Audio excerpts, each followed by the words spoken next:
Georgie! Richard! Dinosaur! Dinosaur!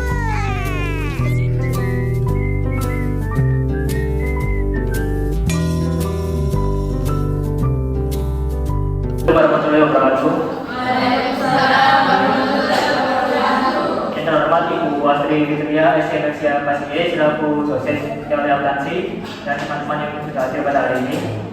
Perkenalkan, kami dari kelompok 7 ingin mempresentasikan materi income, gain, and related concept.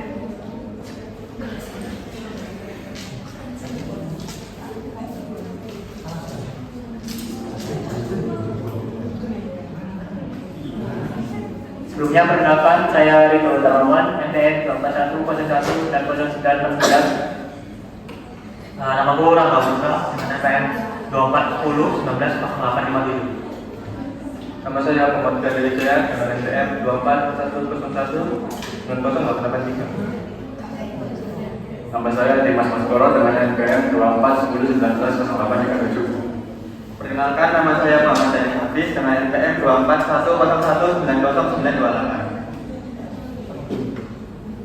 Pendahuluan dalam buku teori akuntansi karya Prof. Suwardono, proses penalaran dan perekayaan laporan keuangan banyak matausi kerangka konseptual ASB Financial Accounting Standard Board, khususnya Statement of Financial Accounting Concept, konsep laba, pendapatan dan untung merupakan elemen krusial dalam ketentuan struktur pelaporan pemberlakuan dan informasi semantik bagi investor serta kreditor. Pendapatan atau revenue. Definisi menurut Suwardono, pendapatan harus didefinisikan dari dua sudut pandang: aliran masuk fisik atau moneter dan penciptaan objek atau jasa oleh perusahaan. Karakteristik utamanya, yang pertama, aliran masuk atau kenaikan aset. Pendapatan dimaterialisasi dalam bentuk kenaikan aset entitas seperti kas, piutang dagang atau aset lainnya yang berasal dari transaksi penyerahan barang atau jasa. Yang kedua, penurunan kewajiban. Pendapatan juga dapat timbul ketika kewajiban entitas mengalami penurunan, misalnya akibat penyelesaian kewajiban pengiriman produk atas uang muka yang telah diterima dari pelanggan sebelumnya. Yang ketiga, operasi utama atau sentral dan berkelanjutan. Ini merupakan faktor pembeda paling mendasar. Suatu aliran masuk aset lainnya dapat dikategorikan sebagai pendapatan jika ia berasal dari aktivitas operasional utama atau inti yang menjadi strategi bisnis utama perusahaan secara terus-menerus. Proses pembentukan proses realisasi pendapatan. Proses pembentukan pendapatan atau earning process merupakan konsep ekonomi yang menyatakan bahwa pendapatan terbentuk secara kumulatif dan bertahap seiring dengan berjalannya seluruh rantai operasi perusahaan, mulai dari praproduksi, produksi, penjualan hingga pengumpulan kas. Proses realisasi pendapatan atau realization process merupakan konsep akuntansi formal di mana pendapatan baru dianggap valid atau dicatat secara formal setelah terjadinya transaksi pertukaran yang objektif dengan pihak eksternal yang ditandai dengan konversi produk menjadi kas atau piutang.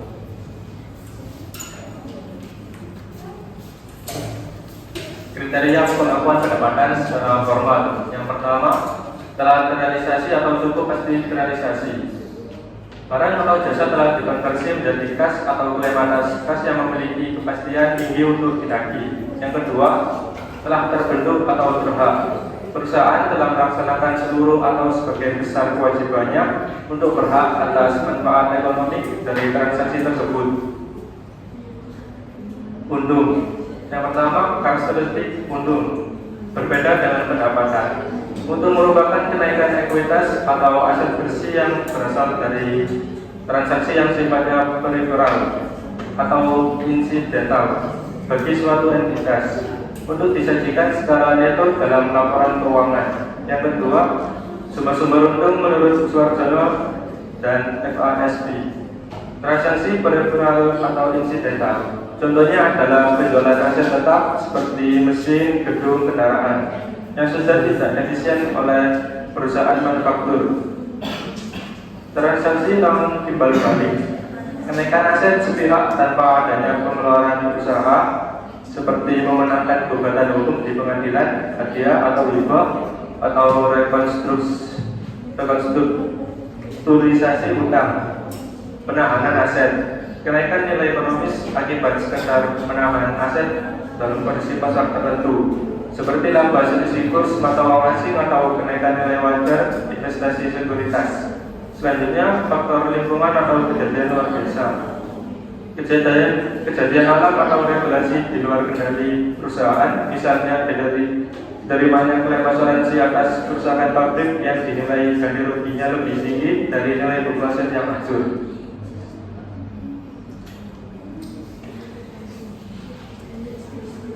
Pada slide ini ditampilkan perbandingan antara pendapatan atau revenue dan untung atau gain yang sering dianggap sama, padahal keduanya memiliki perbedaan. Perbedaan pertama terletak pada sumber aktivitasnya. Pendapatan berasal dari kegiatan utama perusahaan yang dilakukan secara rutin dan berkelanjutan, seperti penjualan barang atau jasa. Sedangkan untung berasal dari aktivitas sampingan atau kejadian insidental, misalnya keuntungan dari penjualan aset tetap. Perbedaan kedua adalah cara penyajiannya. Pendapatan disajikan dalam jumlah bruto atau nilai total transaksi, sementara untung disajikan dalam jumlah neto, yaitu setelah dikurangi biaya yang terkait dengan transaksi tersebut. Perbedaan ketiga adalah hubungannya dengan kegiatan usaha perusahaan. Pendapatan diperoleh secara langsung dari aktivitas operasional utama perusahaan, sedangkan untung umumnya muncul dari transaksi di luar kegiatan operasional utama. Jadi dapat disimpulkan bahwa pendapatan merupakan hasil dari kegiatan utama perusahaan, sedangkan untung merupakan manfaat ekonomi yang diperoleh dari aktivitas non operasional atau kejadian tertentu di luar kegiatan utama perusahaan. Laba dan pertahanan kapital. 3 tataran makna laba menurut Suarjono. Yang pertama, tataran semantik atau makna. Laba mempresentasikan perubahan realitas kemakmuran dan kapasitas ekonomi entitas yang nyata di lapangan. Yang kedua, tataran sintaktik atau struktur. Laba adalah murni hasil operasi matematis akuntansi, yaitu total pendapatan dan untung dikurangi total biaya dan rugi. Yang ketiga, tataran pragmatik atau dampak. Laba berfungsi sebagai alat prediksi bagi eksternal, umpan balik kinerja manajemen atau earning power, serta dasar pengambilan keputusan taktis. Laba dan pemertahanan kapital. Konsep pemertahanan kapital, yang pertama kapital finansial. Laba diakui jika jumlah uang atau finansial dari aset bersih pada akhir periode melebihi jumlah finansial aset bersih awal periode. Setelah mengeluarkan faktor transaksi dengan pemilik seperti dividen atau rival, ini berdasarkan akuntansi biaya historis konvensional. Lalu kapital fisik, laba baru dianggap terbentuk jika kapasitas fisik atau daya produksi operasi perusahaan di akhir periode melebihi daya produksi awal periode. Pendekatan ini fokus pada biaya penggantian aset agar operasional masa depan perusahaan tidak terganggu. Lalu laba komprehensif atau comprehensive income, lalu laba bersih atau net income berisi total pendapatan operasi dikurangi beban, ditambah untung atau rugi operasional yang terrealisasi. Lalu kedua, pendapatan komprehensif lain menampung pos keuntungan atau kerugian yang belum terrealisasi secara hukum atau pasar, namun nilainya sudah berubah. Misal penyesuaian revaluasi aset tetap, selisih kurs atau belum terrealisasi perubahan nilai wajar investasi tersedia untuk dijual. Mungkin ada yang mau ditanyakan? Perkenalkan, nama saya Nanghatul, NPM-nya 0840. Pertanyaannya, mana yang lebih menggambarkan realitas ekonomi dari earning process atau realization process?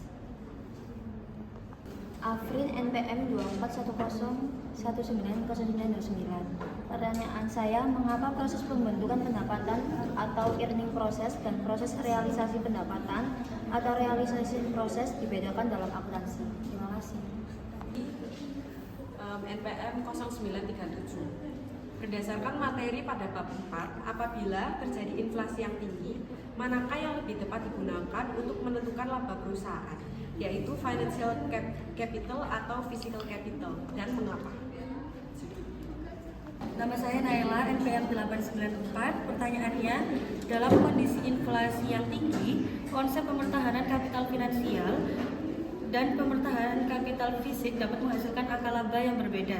Menurut kalian, konsep mana yang lebih mampu mencerminkan laba ekonomi yang sebenarnya, dan berikan alasannya? Terima kasih. Saya akan menjawab pertanyaan dari Nafatul. Mana yang lebih menggambarkan realitas ekonomi, earning proses atau realization proses? Menurut saya, earning proses lebih menggambarkan realitas ekonomi di perusahaan karena pendapatan sebenarnya mulai terbentuk sejak perusahaan melakukan aktivitas bisnis seperti produksi, pemasaran, hingga memberikan jasa kepada pelanggan. Artinya, nilai ekonomi sudah tercipta meskipun transaksi belum sepenuhnya selesai. Namun dalam praktek akuntansi digunakan realization proses karena lebih objektif dan dapat dibuktikan. Pendapatan baru diakui ketika terjadi transaksi yang jelas dan dapat diverifikasi, sehingga mengurangi resiko kesalahan atau manipulasi laporan keuangan. Kesimpulannya, earning proses lebih mencerminkan kondisi ekonomi yang sebenarnya, sedangkan realization proses lebih menjamin keandalan dan kredibilitas informasi dalam laporan keuangan. Apakah sudah menjawab? Saya akan menjawab pertanyaan dari Permestian Anderson. Pertanyaan, sentra materi pada bab 4, apabila terjadi inflasi yang tinggi, manakah yang lebih tepat digunakan dalam menentukan laba perusahaan, yaitu konsep financial capital maintenance atau physical capital maintenance, dan mengapa? Jawabannya, dalam kondisi inflasi yang tinggi, physical capital maintenance, pemerintahan kapital fisik yang lebih baik dan lebih mencerminkan kondisi ekonomi perusahaan yang sebenarnya dibandingkan financial capital maintenance. Alasannya, pada financial capital maintenance laba diukur berdasarkan kenaikan nilai uang atau aset bersih secara nominal. Masalahnya, saat terjadi inflasi tinggi, kenaikan nilai aset atau kas belum tentu menunjukkan peningkatan kemakmuran yang sesungguhnya. Sebaliknya, physical capital maintenance berfokus pada kemampuan perusahaan mempertahankan kapasitas operasinya. Suatu perusahaan baru dianggap memperoleh laba jika setelah beroperasi, perusahaan masih mampu mempertahankan atau meningkatkan kapasitas produksinya, misalnya jumlah mesin, kemampuan produksi, atau aset produktif lainnya. Apa sudah jawab? Saya mau jawab pertanyaan Naila. Dalam kondisi inflasi yang tinggi, konsep pemertahanan kapital finansial dan pemertahanan kapital fisik dapat menghasilkan angka laba yang berbeda. Menurut Anda, konsep mana yang lebih mampu mencerminkan laba ekonomi yang sebenarnya, dan mengapa? Menurut saya, pemertahanan kapital fisik lebih mampu mencerminkan laba ekonomi yang sebenarnya, terutama dalam kondisi inflasi yang tinggi. Hal ini karena laba baru dianggap ada setelah perusahaan mampu mempertahankan kapasitas atau kemampuan produksinya pada tingkat yang sama. Dengan demikian, kenaikan harga aset akibat inflasi tidak langsung dianggap sebagai laba. Sebaliknya, konsep pemertahanan kapital finansial dapat menghasilkan laba yang lebih tinggi karena hanya berfokus pada peningkatan nilai uang atau aset bersih, sehingga sebagian laba yang diakui mungkin hanya berasal dari efek inflasi. Oleh karena itu, pemertahanan kapital fisik memberikan gambaran laba yang lebih realistis dan mencerminkan kondisi ekonomi perusahaan yang sebenarnya.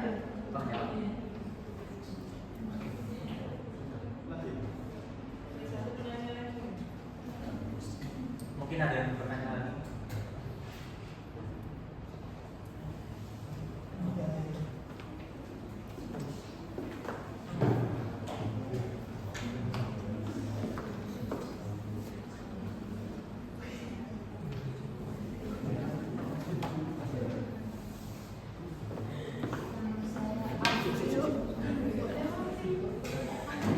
Saya akan jawab pertanyaan dari April. Mengapa proses pembentukan pendapatan earning proses dan proses realisasi pendapatan realization proses dibedakan dalam akuntansi? Karena pendapatan secara ekonomi sebenarnya terbentuk secara bertahap selama perusahaan menjalankan aktivitasnya, mulai dari produksi hingga penjualan. Namun, dalam akuntansi, pendapatan baru diakui secara formal ketika sudah terjadi transaksi yang objektif dan dapat diukur secara andal, seperti saat barang telah dijual dan menghasilkan kas atau piutang. Dengan demikian, laporan keuangan menjadi lebih andal dan tidak mengakui pendapatan terlalu tinggi. Apakah sudah menjawab? Terima kasih.